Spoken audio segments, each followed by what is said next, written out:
Dear Tim and Moby, I am doing an art project about Frida Kahlo. Who was she? From Andrew St. Louis. Well, Frida Kahlo was one of the most important Latin American artists of the 20th century. She was born in Magdalena Carmen Frida Kahlo y Calderon on July 6, 1907. Her mom was Mexican and her father was German. Yeah, that's quite a name. She grew up in a Coyoacan on the outskirts of Mexico City. When she was little, her father encouraged her to play sports, which wasn't common for the girls at that time. At age 7, a viral disease called polio made her very sick, weakening the muscles in her right leg. She even wore long skirts throughout the most of her life, in part but to hide her leg. And while in school, Kahlo witnessed a number of bloody struggles between armed groups in Mexico City.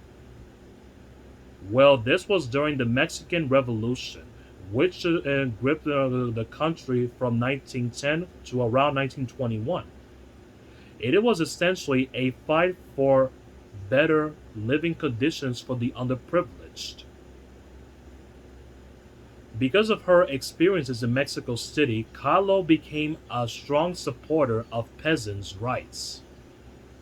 And then later in 1925, she was in a bus accident that fractured her own spine and pelvis, dislocated her shoulder, and caused other terrible injuries. She was even hurting so bad that she could never be having any children.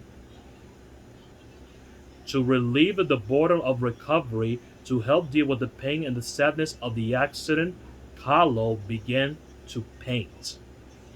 In her paintings, Kahlo explored her identity, and in fact, the 55 of the 143 Kahlo completed were self portraits. Her work deals with her status as a woman, her mixed ancestry, and her turbulent marriage to Mexican painter Diego Rivera, and the pain of her injuries and her commitment to revolutionary politics. Many people consider Frida Kahlo's paintings examples of surrealism, since much of what she painted was pretty fantastical. But Kahlo never considered herself a surrealist. Well, she didn't even have a thick mustache just like that. She always painted herself with one, maybe but to criticize traditional standards of beauty or to explore her experience of being a woman. Kahlo's work is unique because she took the bright colors of Germanic symbolism of Mexican culture and imbued them with any traditions from the European act. In the little painting called The Little Deer, she painted her head onto the body of an stag hit by arrows. The arrows of the stag's back suggest the pain of her injuries, along with the unsuccessful operations that Kahlo was undergoing to help that pain. But they also invoke the Maria of Saint Sebastian, a theme popular in the European act. They also reference the Danzero of the Individual, a deer hunting, a riddle dance by Mexican tribes performed. And in Two Fridas, she paints two versions of herself, one in a traditional Mexican clothes and another European clothes of the earlier century.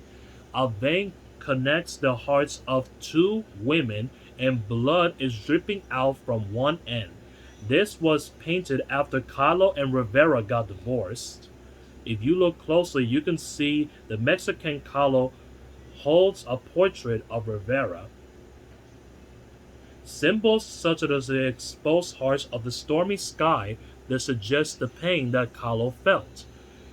In check one of the hearts is broken and the other one's whole. She seems to be suggesting that Rivera only loved the Mexican a part of Frida. In a painting called Roots looks a little more cheerful at first. Her chest is open, and instead of a broken heart, and it holds a plant that connects her to the ground.